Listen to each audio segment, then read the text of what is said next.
Umeanza? Awesome. Back again. Unataka kulead? We lead. Lead bana. Back again Sema back again. See, we meet again.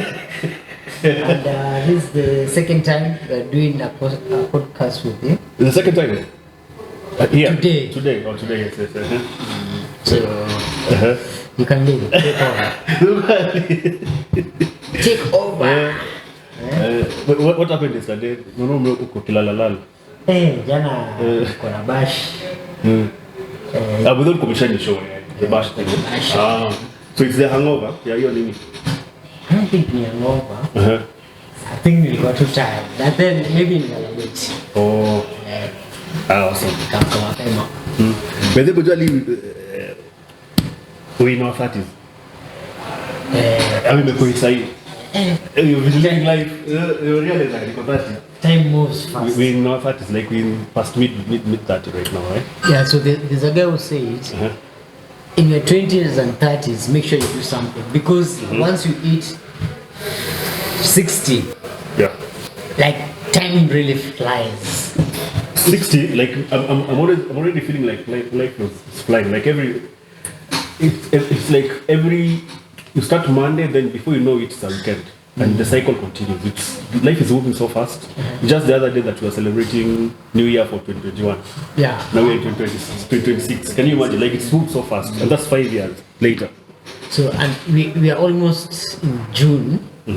Half the year. Half days is gone. It's going crazy, man. So it will be December soon. Yeah.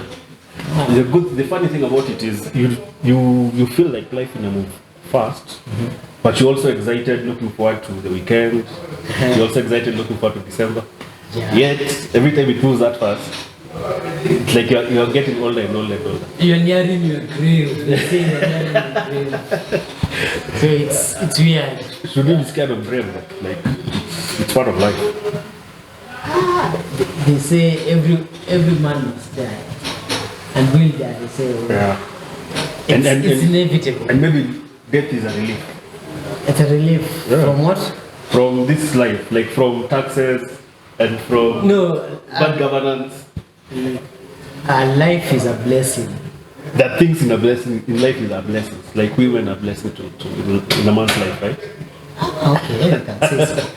But not fully. Money is a blessing to a man's life. Yeah, sure. Family. Family. To some people, It depends on what you get. It depends with what you want. You get to choose a partner, but you never choose the life you live. You can try to choose the life that you live, but you never choose how both of you end up. Okay. Or even the kids that you end up having, like you never choose. Will they be well behaved? You can try to be a good parent. Is there a guarantee that if you're a good parent, you'll always end up with good kids? Is that like a guarantee? No, because if you look at pastors, they claim to be the society view them as holy people, righteous people, pious people. But when you look at their children, they tend to go astray. Mostly. I think mostly is because of the way they have been brought up. They're usually locked in. So when they get the small opportunity, they want to explore. Maximize all of this at the same time. So that could make sense. Maybe that's why they end up like that. Yeah. So it's not like if you get good parents, your life will be good. It's just a cliche. So there's no formula. Okay, none of us has an experience of parenting, so you can't really definitely say we are good at it. But I didn't realize you were the two of us. If you were the two of us, we'll have mic'd this. We'll have mic'd ourselves. But it's fine, you can still have it close. Life turned out the way you wanted it. I can't complain. Yeah, it has been good so far. On my side, so I don't know about you. Like what did you want life to be? Maybe when you were in your teenagehood. By the time you get to that, what did you expect? Actually, To be honest, I think I'm the only one who didn't have a plan. So I just move with it the way it comes. So you deal with challenges the way they come, because challenges will always be there in life. And you can, they say, I think Mungu anatenda, so a man plans. A man plans, but God something. Yeah, so there's a Swahili. There's a Swahili. It's even in English. You plan, but God is the final something. I don't know. I can't remember. So it's, you just deal with the challenges the way they come, and life goes on. You know, when I was a teenager, I knew that I'd planned in my head that by 25 I'll be a millionaire. You know, and I know, and I share that with so many men. Most men have this thing that they will have accomplished a lot by the time they're 25. You look at people around you, your cousins, your uncles, and you're like, I mean, I'm not going to end up like I'll end up better, you know. But then you can never predict the challenges ahead. Of course, one of the challenges ahead is the fact that you are still a teenager. You're going to get heartbroken. You're going to fail in your exam.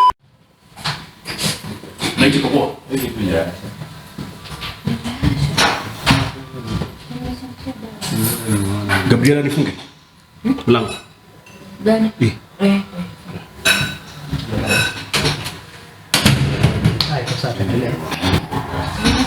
So as I was saying, we good?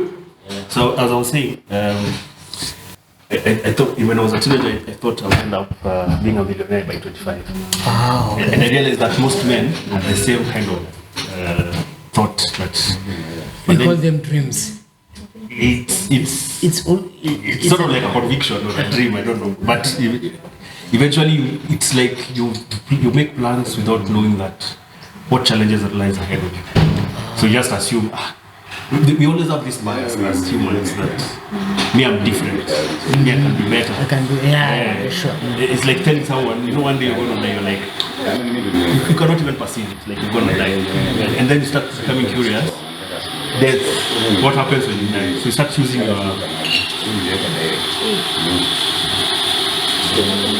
And you can only relate to. You can only relate to what you're familiar with. So death is strange. Death is something that you cannot say at. It's inevitable. Yeah. It's inevitable. Like if someone was to tell you, for example, what is how is life in Mars? It's hard to define it, yeah? Boss. Yeah, hi. Hi. Okay. My drink. It's hard to define what life is. What life in another planet is because of I've had Yeah. So for someone to make you understand, you have to relate to. You have to use something that you can relate to. Like if you've never seen a car, how would someone describe for you what a car is?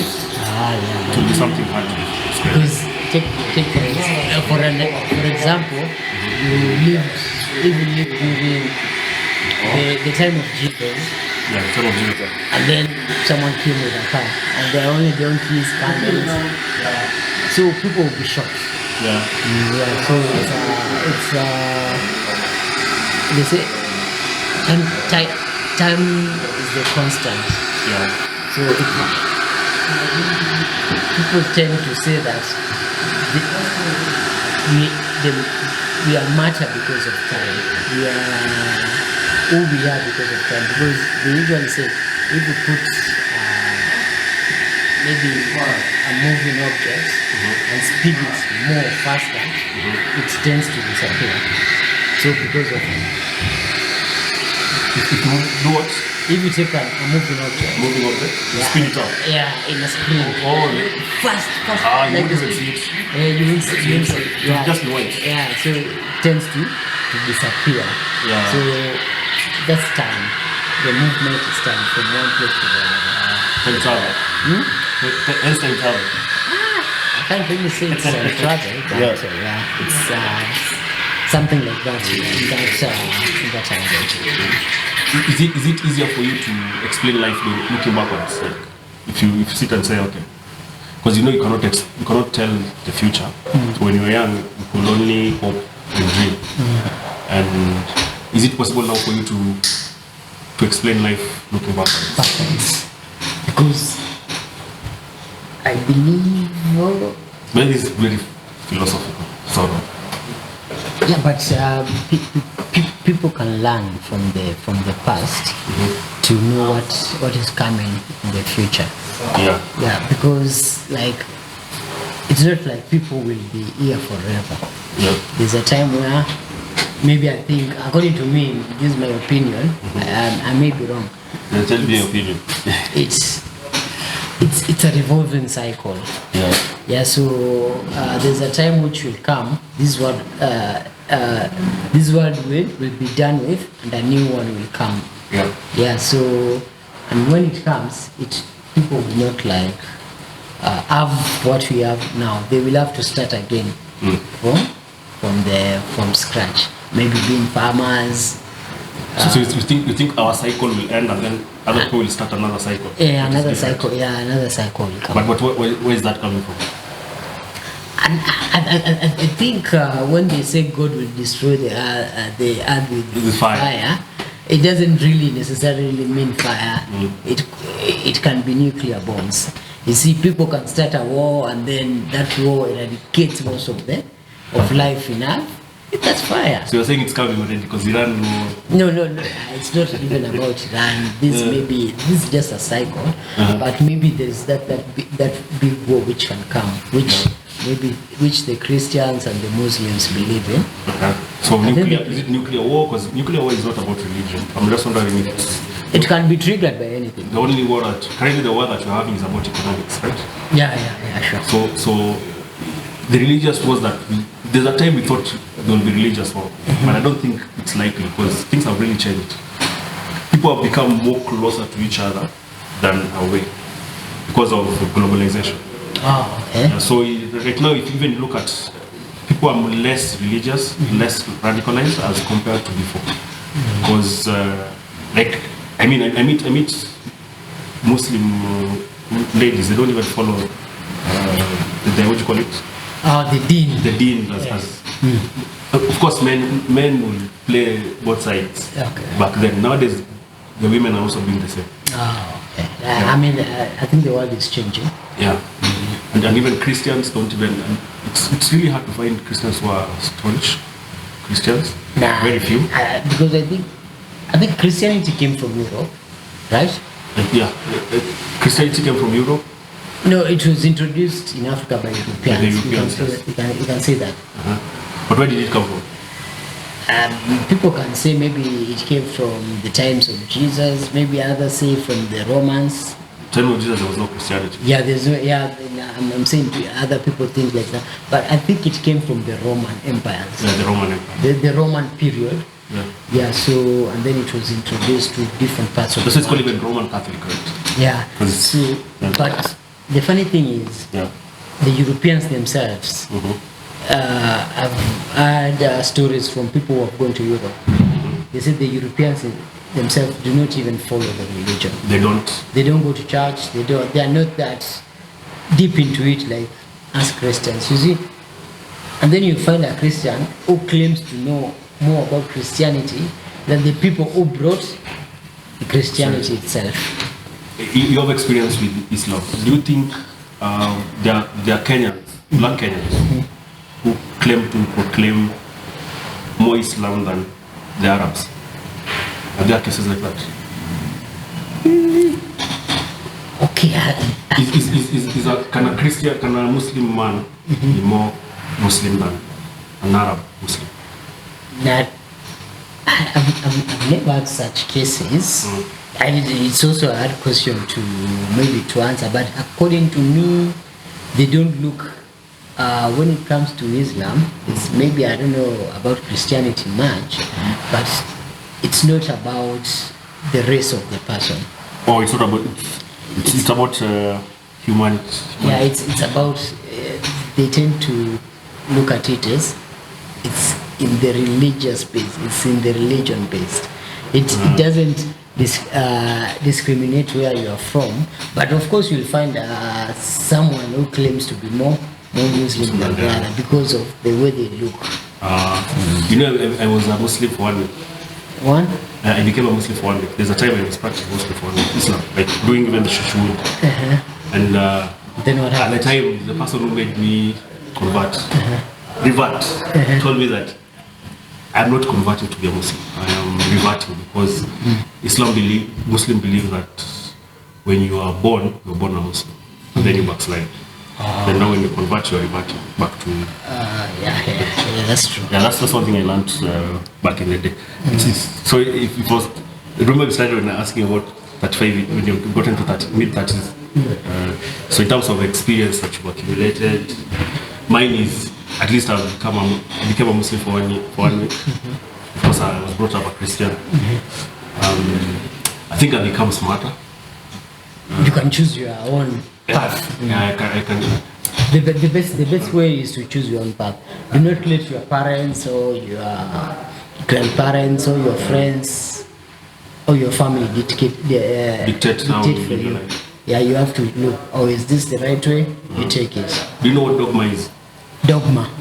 I've heard about the word dogma. Enlighten me. So dogma is having a belief system. Or doctrination. Indoctrination. Dogma is following rules that were set up long time ago without questioning it. That's dogma. So it can be religious, it can be cultural, it can be what you have in Kenya's tribalism. You're told not to marry from a certain tribe, you're told not to love certain people. And so you practice them blindly without ever questioning why. You know? And I'm also glad, actually I'm glad I am this age in this generation because it's a generation where they're challenging rules, they're challenging traditional things. I look at the Gen Zs, for example, the disruption that they made in 2025 to how the country is being governed. That was huge. Yeah, that was a statement. Yeah, sure. Actually, in Kenya, apart from 97, what's 97? 97. 97 was the year that we used to have Saba. Yeah, 97. Saba has always been there since 90, even 92, 93. 92, 93 was there. So, but the likes of Agri Orengo, when they started... 80s. It was 80, but it got it in the 90s, mostly in the 91, 2A being repeat. Yeah, so there was also, you can say, demonstrations back then. Yeah, demonstrations, yes. And they bear fruits because the constitution, we brought forth the new constitution. Yeah, but also Gen Z did their part, although they did it and then the government went and passed the same bills. Do you think it didn't work? I don't think, okay, of course it had an impact then, but what the Gen Zs were fighting for, they never got it. Actually, the likes of the former Prime Minister Raila Odinga, RIP, what Akin Orengo did, what Wangari Maathai did, I think that got they got results more than what the Gen Z did. Because what the Gen Zs did, that bill was stopped, and then it was later passed behind closed doors. So, but I think it was not won by one battle. They were won by continuous several battles. Which do you think Kenya is there yet to go all the way and win a battle? Which, like, I'm talking about the actual battles. Okay, like what happened in Egypt. You see, Egypt, so the demonstrations in Egypt, bear fruits because the government was toppled and the president was removed. Yeah. So, but the system remained, right?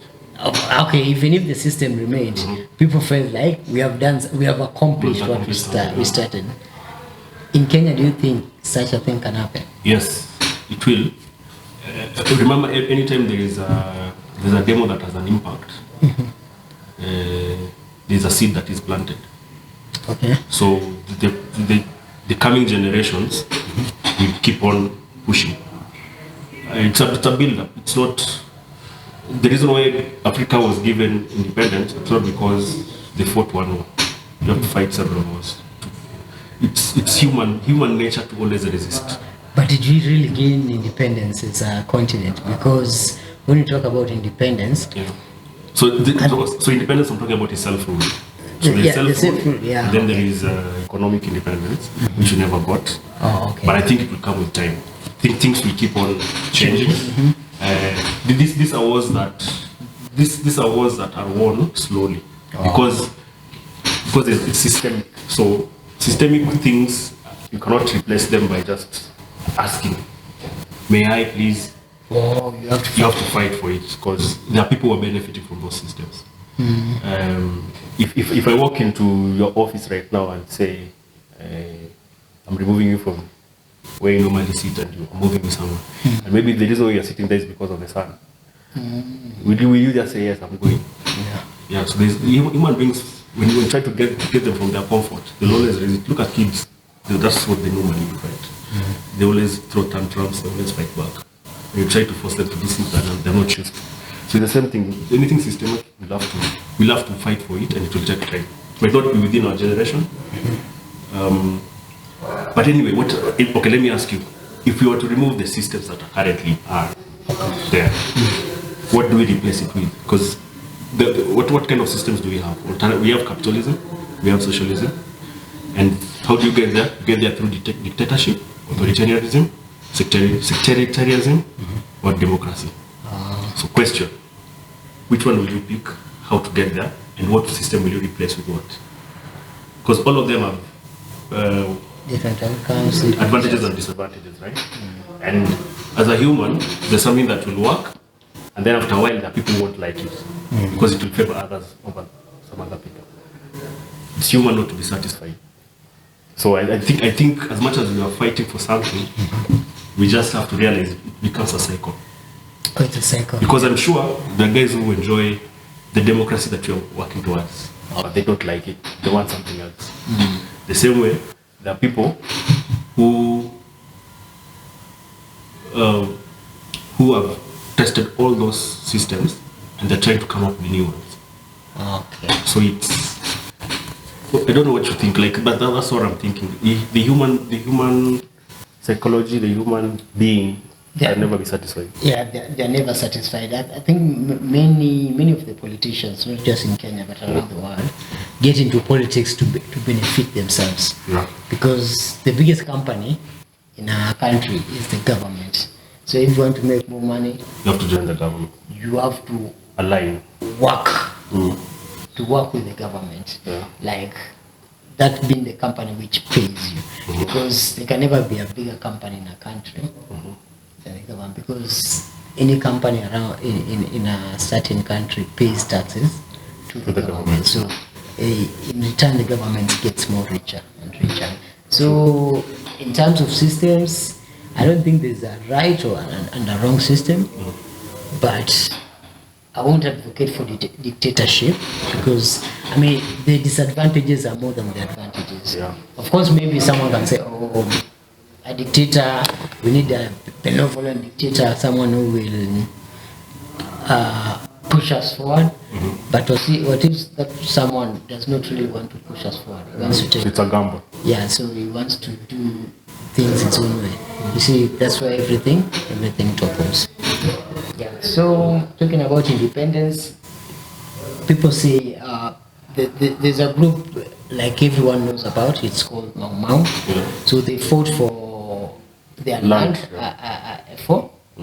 Land. Yeah, they fought for their land, but many people mistake that for they fought for the Kenyans' independence. So they didn't really fight for the entire Kenya independence because we had the Maasais fought for their land. For their land, Yeah, the Mijikenda did the same. The Kamba, the Luo. So everyone was, Tribally or community-wise, we didn't fight for independence. We fought for our resources. But in sense, what you said earlier, self-rule was negotiated. It was never fought for. yeah. Independence was negotiated. Yeah, because the same people, the colonizer left. The home guards. Yeah. As the people. The chiefs, the collaborators. Yeah. The people who took the government, people to rule the Someone's phone, it's yours. I think it's mine. Can I turn it off? It's okay to chill. Yeah, It's already chilled.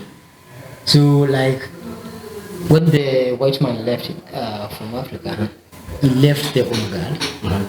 The people who are like, they look like they are fighting for the people, but in reality, they have the interests of the colonizers. They inherited the system. Yeah, as it was. yes. They never dismantled it. Yeah, exactly. So that's why I'm saying when it comes to matters independence, it's not really, that's why I'm asking, did we really gain independence? Because most of the things we do, like for example in Kenya, if you want to be president, you go to UK, you go to America.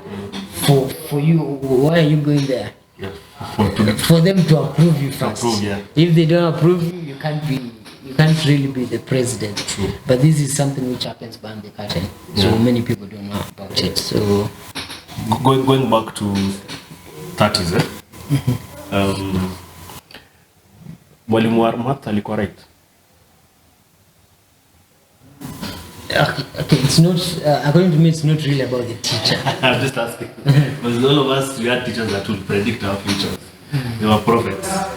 And not necessarily they were prophets that predicted reality. Some of them were prophets of doom. Most of them were prophets of doom. They will tell you, you'll never make it. You'll never make it. Utakuwa sijui nini. You'll never be shit. Kama babako. Yeah, but here we are. Yeah. How did it turn out for you? It has been good so far. I can't complain. Yeah, because I'm healthy, I'm alive, I'm kicking. So they usually say the biggest loser. Okay. I will take that back state. I'll take back that. Say it. A dead man. Does already come out. So a dead man is the person who cannot do anything. Yeah. They cannot turn out to do anything. They cannot, because they're already dead. Yeah. So, but as long as you are alive, even if you are homeless, even if you don't have a family, even if you are down there, there's always hope. Yeah. Because hope is something which no one can ever take that from you. Yeah. So it's not over until it's over. Exactly. Because it might take you might be in your 30s, but you're not there where you're not yet there. But maybe when you get to your 50s, that's when everything starts working out, right?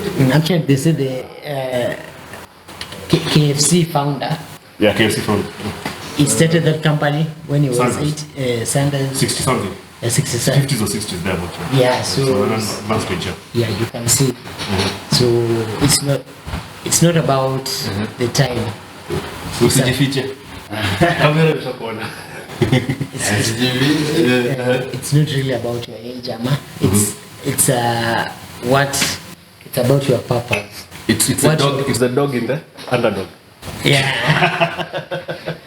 So We've had all that. yeah, It's a fight in the dog. Yeah, it's a fight in the dog, Yeah. not the dog in a fight. Yes. It's because they say everyone in this world has a purpose. Yeah. I've never had a story. Ukiwesikia mtu amejinyonga mahali has committed suicide. Suicide. Hiyo kamba ametumia kujinyonga inapoteanga within minutes. People steal it. Really?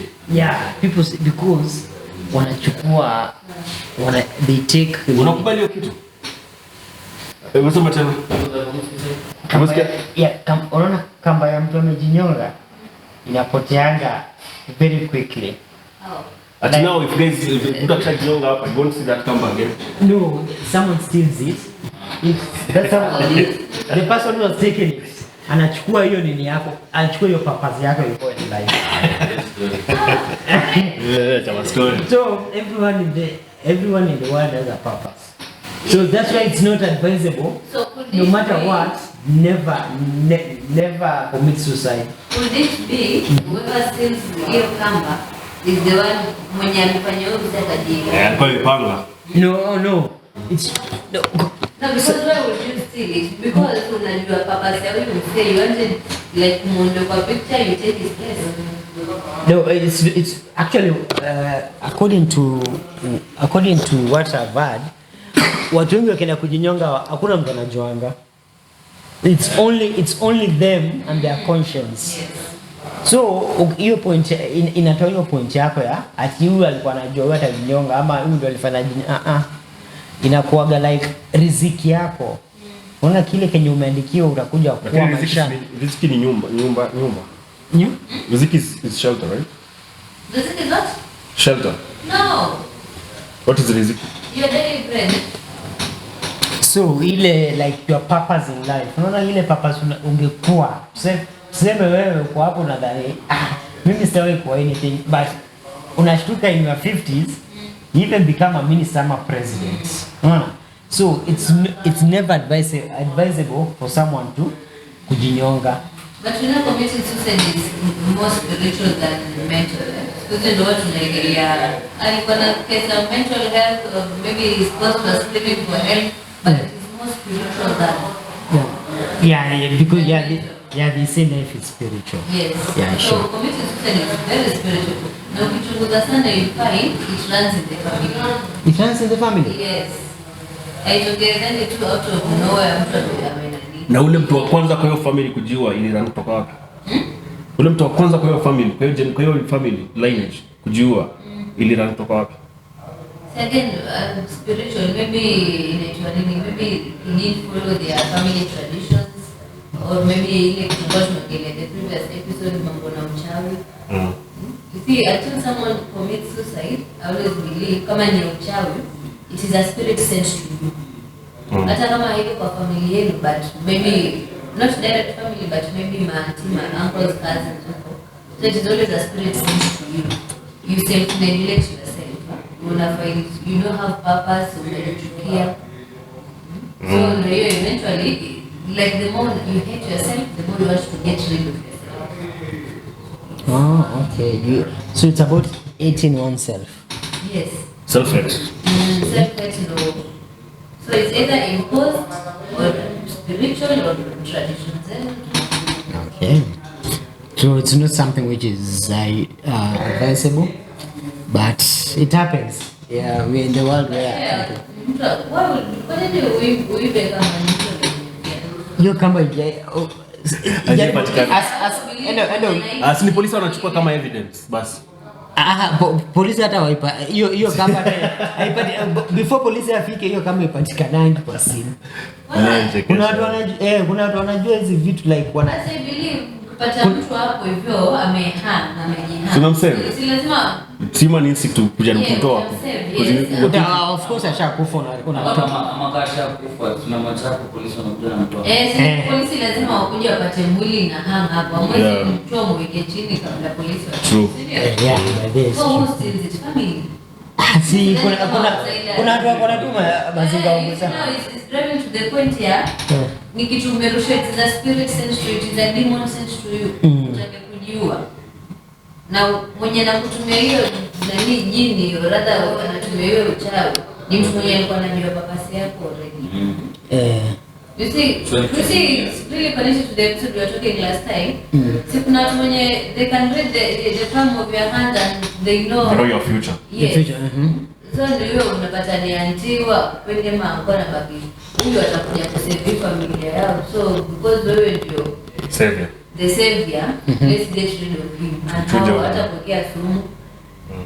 Kwa huko tu ma university ama ni kazi na huko naona dedi. Okay. So what do you think what makes a man? What makes a man a man? What makes you a man? Like in your 30s now, like from what you've seen. Because it's scary to think that you might have ambitions as a man and then someone can take it away. Like I think character and discipline maketh a man.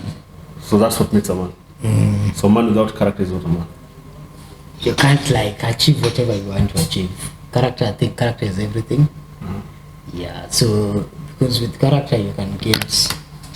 Go ahead. With character. Why me? Nataka pia Gabriela contribute.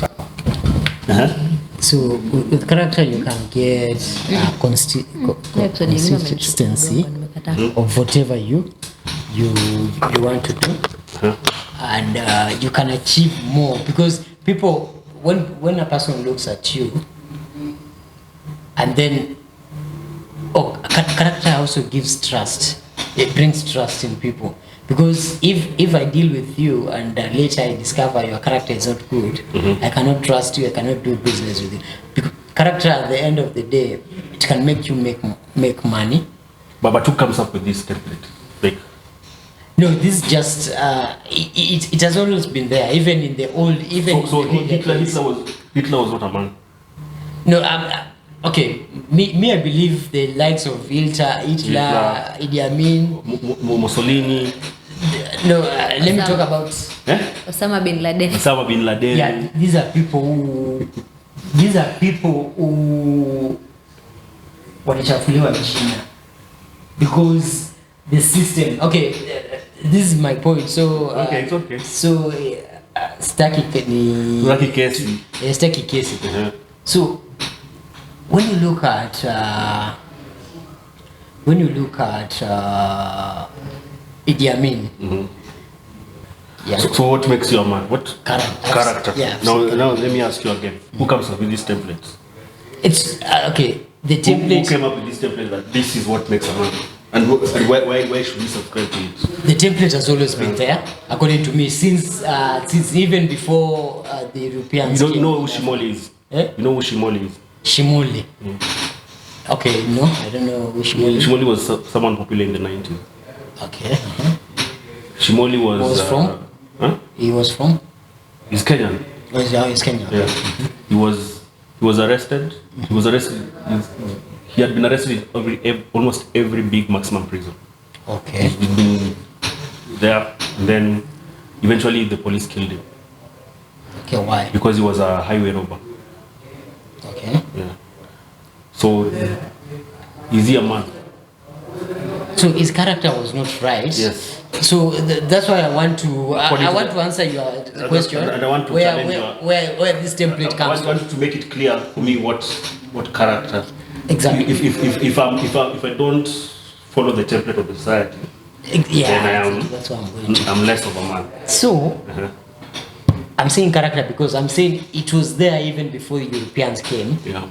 In our tribes, in our African culture, you had to have good character for you to survive in those days. There's a rumor. This is a rumor. Many years ago, in Africa, when you did bad, you were sent to the cold lands. You are chased away from the community. Why are you getting chased? Because you have done either you have killed, or maybe raped or stolen.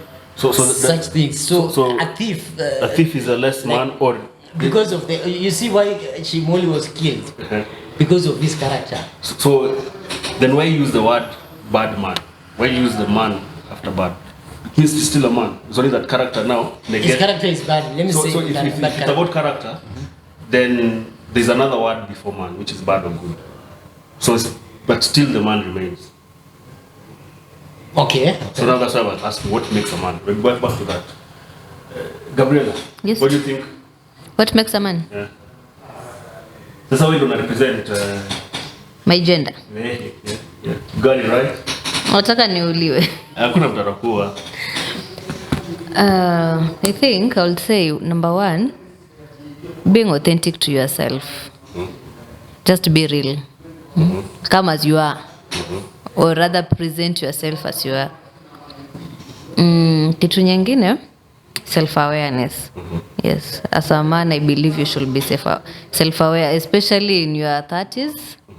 You should be self-aware. Kuna vitu zenye zinafaa tu kuwa non-negotiable kwako, or unajua this I don't tolerate. Usikuje na what is it called, a lot of coatings like umejificha. Yeah, you are not a flower, you're not a lily. Hatutaki mpaka tukumwagie maji ndio sprout after 3 days. Okay. Utafanya nibaniwe kwa hii podcast. Hawajao nitekesha juu umesema self awareness ni tena Authenticity. Yes. Na ni tena. Hizo mimi. So if a woman has those two things, does they become a man? No, you actually I don't believe kama it's for men only. Yeah. I feel generally as everyone.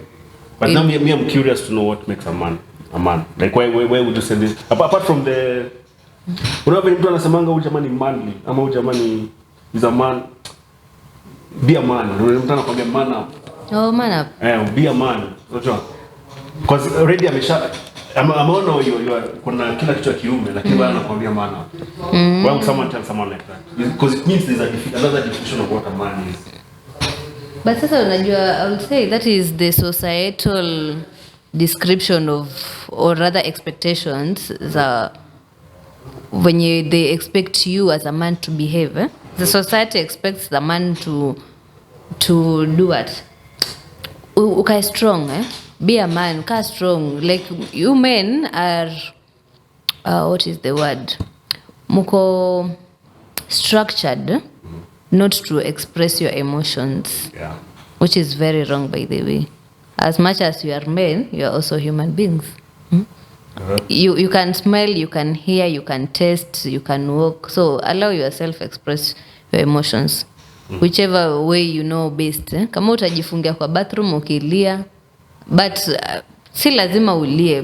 Get someone who is your safe space. Open up, ongea mawili matatu. Someone mwenye unajua hata kujudge, even if it's over a cup of coffee ama a can of beer.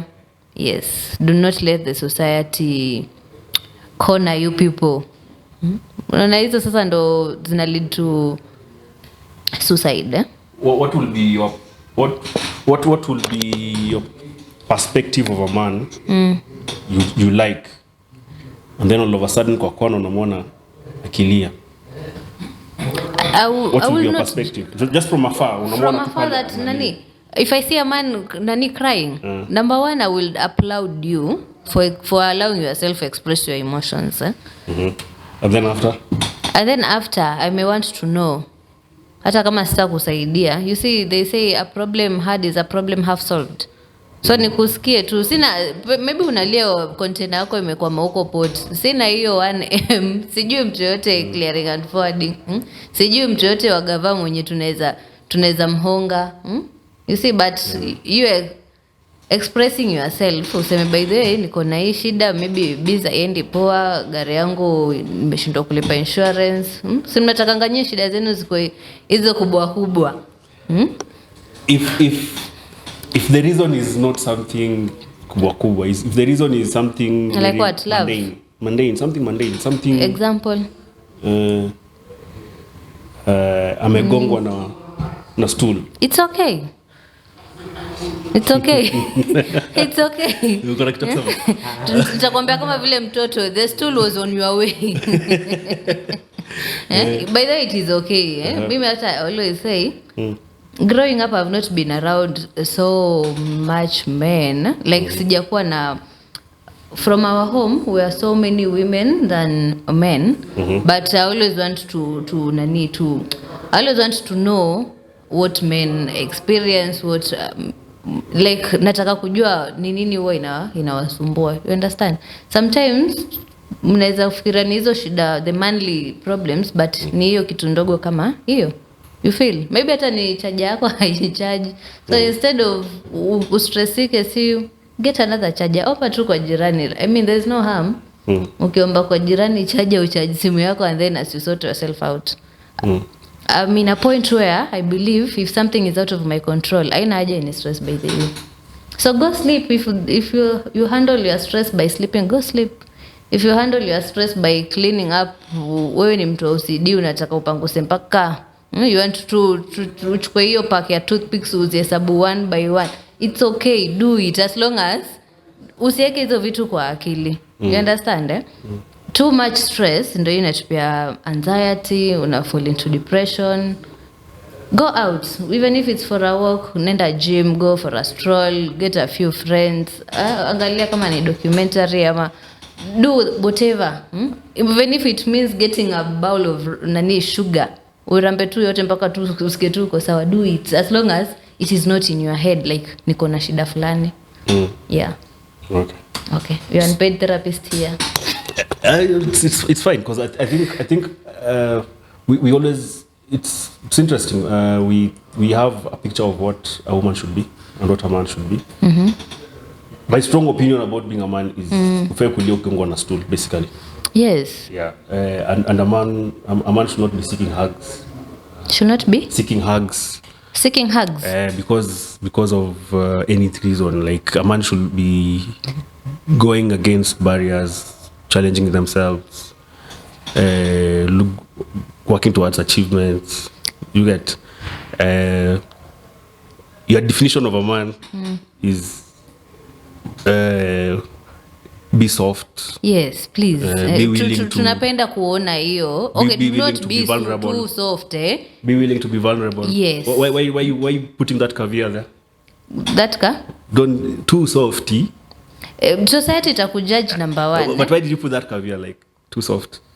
A man should not be too soft. Si ndio najaribu ku-explain why you should not be too soft, eh? So you but you see kuna wale watu wako you just be yourself. Again it's because of the society. Siku hizi unajua you see a man uko nje umetembea and then umegongwa na jiwe you do like ouch unabaki yule ni so si tumtume umeelewa? So okay, your definition of a man should be soft but not too soft. Right? Yes, if you can handle the critics outside, my friend, be authentic. Wewe kataa kuna ni usema hata ujue kushapeni kisu. Yeah, like you are humans, as much as nyinyi wanaume, as much as kuna venye society inawaportray, but tuwaone wanaume huruma kidogo. Swali ni maybe my question would be your template ya asikue too soft. You're too soft, your part. Where do you think you got it from? Like, is it something? It's like something that you read and ukasema that's how a man should be. A fake too soft, or is it something that you were brought up, ama you have observed from? It's something I have observed both online and maybe on the ground. You see, like a lady may say, I need a masculine man. Hamanishi mse mwenye pengine ameenda gym. Mimi kwanza if you are overly built, my friend, mimi wanaona tu utaninyonga. So being masculine does not mean you physical eh? Be a man mwenye kwa nyumba you can change the taps, unaweza nisaidia ku fix the bulb. You see there are men mwenye they cannot do that. It is okay also. Tumelelewa tofauti. Maybe you do not conform to societal pressures, eh? Maybe you are the one who believes like I have the money, I can pay for the convenience. You see? But kwa at least mtu mwenye kwa nyumba najua if I am to fall sick, my man will carry you. Yes. Sasa usikule mse mwenye kwa nyumba unabaki wawa sasa tutadu. I mean you are the man, I expect you to lead. Mimi nikikwambia sasa tutadu, I'm already taking up your role of you leading. Yeah. I am telling you how I want to. I'm showing you how to lead, which should not be that way. Yeah. Wewe as a man you should lead. Stima imepotea usiniulize sasa tutadu. I mean tafuta toche. Kisi kitabu kwa tunaunganisha tule tu batteries hivi kwa mbao na kale ka bulb kadogo. Yeah. Find something. Sema acha basi acha nishuke hapa kwa shop nitafute candle or tuashe simu, like you see such small examples. So in a situation where you find someone that doesn't live up to that, what happens? Me personally, I'm not meant for a soft man.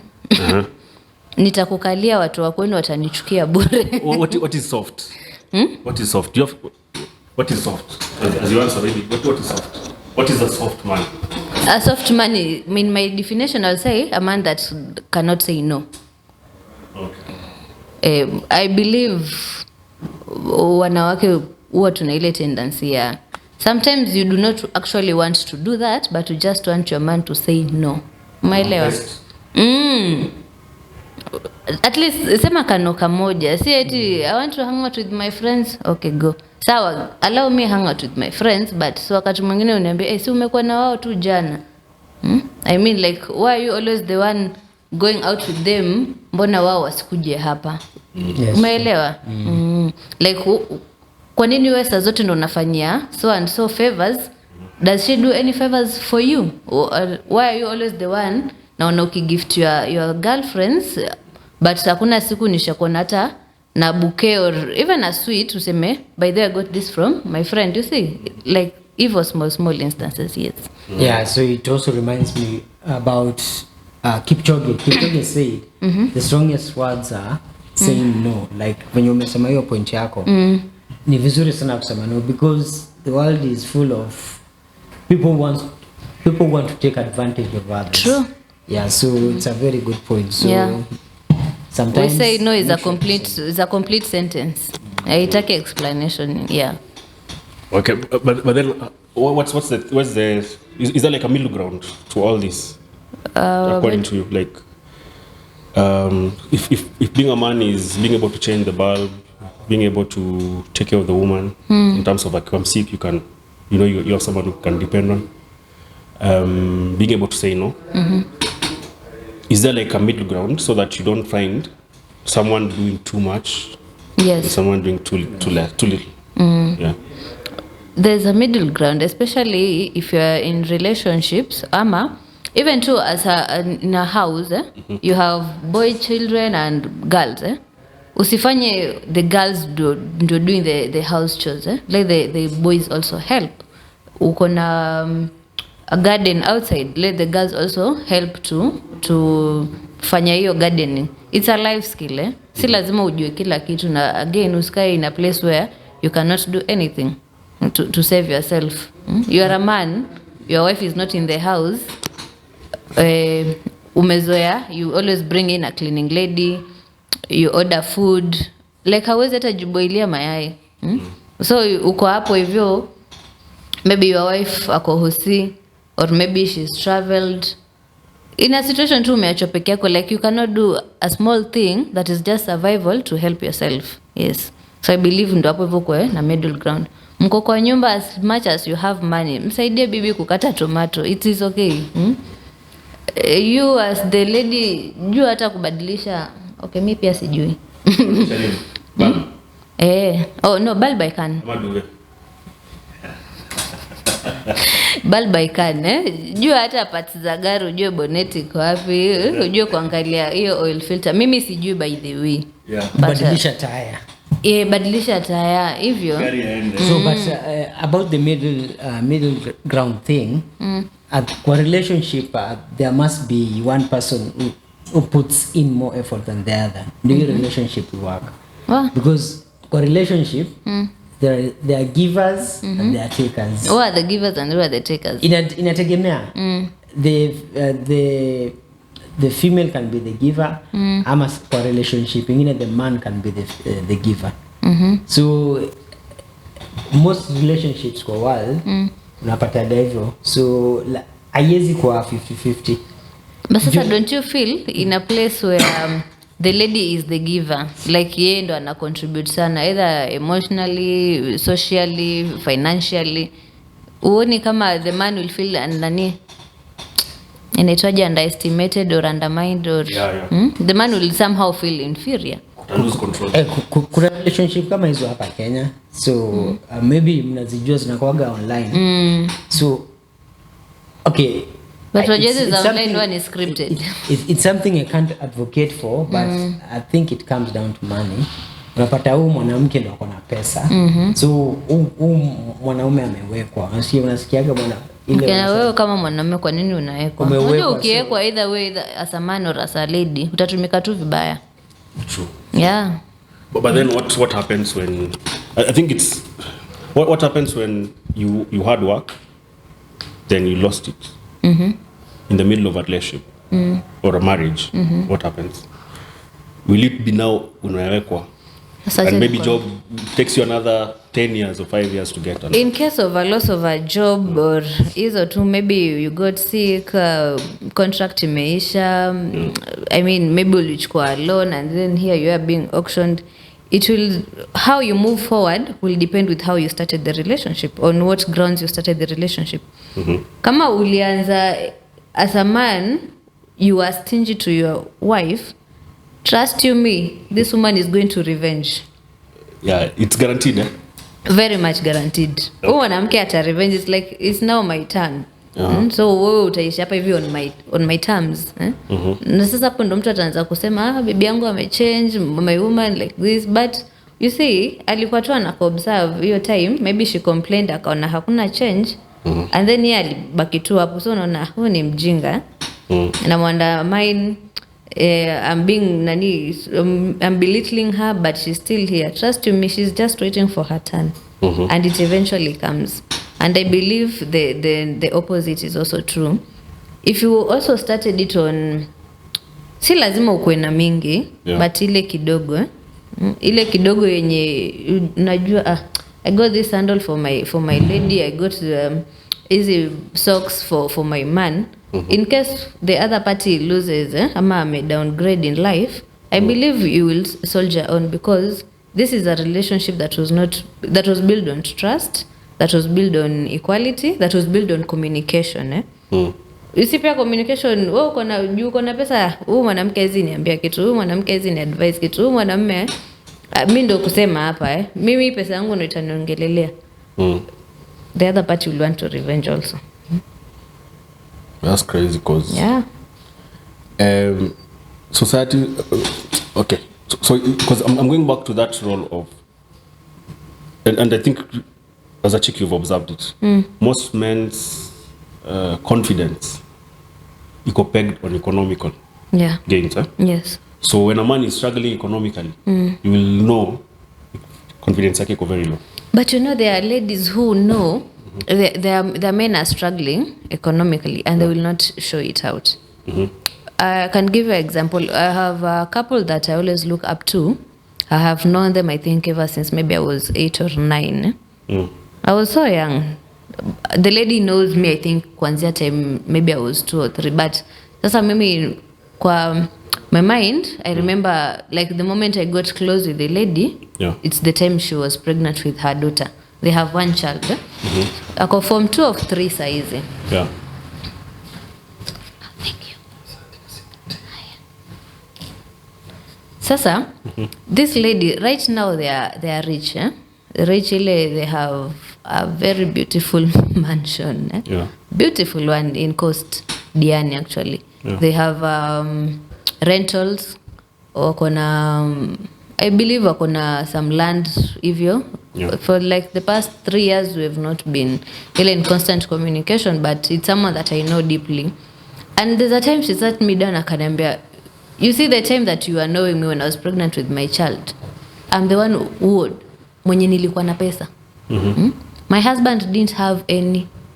Alikuwa anafanya kazi kwa hoteli ya relatives, but again you see you're an orphan too, uko hapa hivi kwa your uncle. As much as your uncle would want to treat you right, you have your cousins anaona wewe umekujia mali yetu ya familia.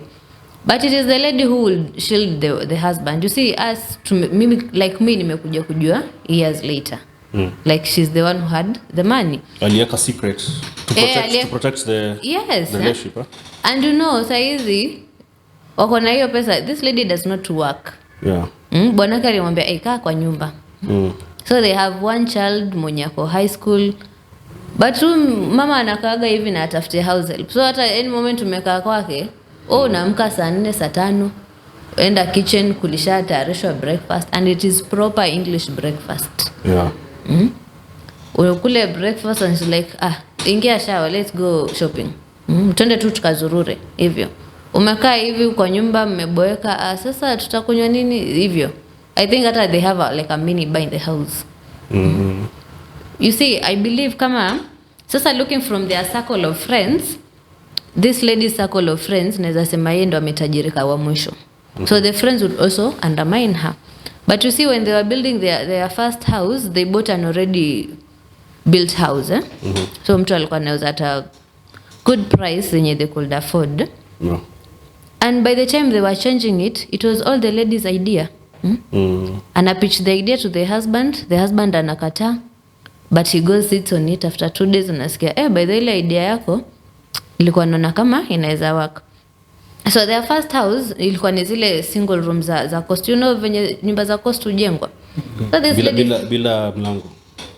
Bila mlango. No, like the single rooms zile ndefu Wazizi upangana hivyo. Zile za face me. So this lady akabaki hapa. Za majengo, unajua majengo? Zinaitwa? Unajua majengo? Yes. Kama majengo. No. You know majengo? The one in Nairobi though. Oh, no, ya Nairobi sijui. You know that song? Majengo siendi tena. Yeah, kuna ndogo nyingi. Kuna ndogo nyingi. So, Joakim hujui hiyo ngoma, si ndio? Moyo wangu naiweka, naitunza vyema. Niwe mwanachama wa daima. Sitawacha rumba tena. Ila moyo tu kupenda. That was a nice song. Hata Lia hujui. Ameanza kulala. Yeah, then lullaby. Yeah, sorry, keep going. Yeah, so this lady is the one who came up with the idea like, nyumba yetu, so wajua zile single rooms, the much you can get from rent maybe is 2,000, 3,000, depending on the condition of the house. So they sat down like, hii nyumba tuanze kuchange pole pole. So before I change pole pole, you see, changing pole pole again is money. Yeah. So the previous owners like room number 5, room number 10, room number 12 au wanasumbua na rent. So waka introduce agent akadila wena wale wote wanasumbua na rent, wakabaki na watu wenye wasumbui rent. So madam akapiga hesabu, where they are staying they are paying rent 24,000 and here they are collecting rent 24,000. Kumaanisha hii nyumba there is nothing they are gaining from it. Yeah. Kwa nini imetemesha? Like kwa nini tusiishi hapa? Like I can downsize tuishi hapa, the 24,000 will start changing the other rooms pole pole. The husband was totally against it, but akapiga hesabu akabaki it makes sense. So they took a loan, a small loan plus the little savings they had, they changed 4 rooms of it. Pesa ikaishia katikati, sitting room hakuna tiles, bedrooms hakuna tiles, and this lady was like, mimi nitahama hivyo. So alihama kama bwanake ako kazi. The husband works mbali kidogo. Alihama na akasema nitakuwa nikifanya ile ya ushago na mwaga maji ufagie hivyo. And so the friends when coming to see the house like, hey, hapa si kuzuri mtaa. My friend, the way that house was pimped over time. And it was actually in like less than 6 months, because the moment the husband came abaki so aliamua kuhama nyumba bila tells, okay, I have some few money, shika.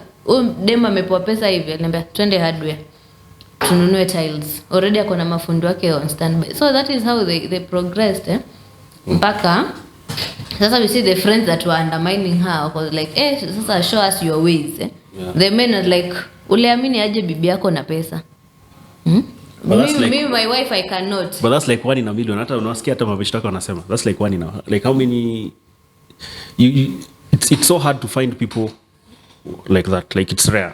But you see me, I believe huyu jamaa gain confidence na the wife like over since time. alimshield ile temenye alikuanga hana do mpaka sasa God akawa bless like huyu bibi hajaisema wewe hukuwahi kuwa na nani. In fact hata wale wanaendanga kuombea wife church hawapatangi wives kama hao. Unajua hivyo? Mimi I will say kutana na mtu wako club kuliko kukutana na mtu church. Sina ubaya against the religious, but I believe there's a lot of hypocrisy in churches than in bars and so tuende speed date kwa club. Tuende speed date kwa club. No. Will you recommend which club? I don't know. Personally mimi sijakutana na wangu club nikakwambia nenda mahali fulani. Yeah, but that's are they religious those guys? Not so religious. Ni wase wenye wanaenda church wanajumuia. But hawakupatana church though. No, hawakupatana church. Ni tu really too normal meeting. Yeah. So could it be the man was man enough? Okay, let me rephrase it.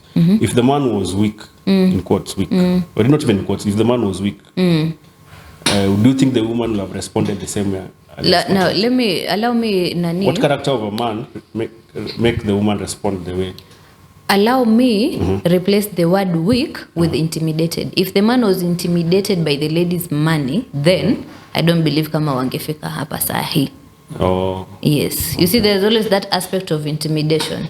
It's like, au mwanamke ana pesa mingi kuniliko, like she's the one who does the shopping in the house. Like you kind of feel inferior asking your lady for money, maybe to go hang out with your fellow boys. Yeah.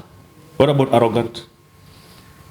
Okay, now itakuja from the part of the one with the money. If your lady is also arrogant, I believe utafeel intimidated kumuitisha do. And if the man are so prideful to allow. Now, pride and ego is what is killing most marriages and relationships. Both ways or one way? Both ways. Okay. Yes. Why would women have ego by the way? What will bring out an ego in a woman? Money. Education. If you have a certain kind of status. Yes. But mimi naweza sema mimi ego yangu inatokea wapi? The things that I have survived. Yes. Humility. Okay, sijui niite humility ama nini, but I've been through, don't want to say so, but I've been through so much. I want to say maybe at a younger age yenye kuna vitu zingine if you try do them to me like my friend. Kila bazuka. Unajua bazuka ni kila mtu tu aende kando kando. RPG. Unaona Gabriel atoa RPG in the middle of the night. You blow the nigga away with the bed. Yeah, I'm like because hakuna vile mimi I will jishusha and then you do not want to ujishushe pia wewe. Yeah. Like lazima tuko on the same level ground for there to be an understanding. Yeah. So mimi nitakuja na hasira zangu ziko juu. Again wewe ukuje juu, then me I decide I'm the lady here. Wacha nirudi chini, or mimi ndo nina makosa, wacha nirudi chini. And then sasa you do not want, unaona hapo hivyo sasa pia wewe unani undermine, because now there you are manipulating me. But after how long will you come to that conclusion? Like after how long, if you're, for example, you're early in a relationship or a marriage, how long will you endure for you to say enough is enough? Not for long. Less than a year, more than a year? Aya nafanya nini huko hivyo nikikuandamine na manipulated? Hey, 365 whole days. No.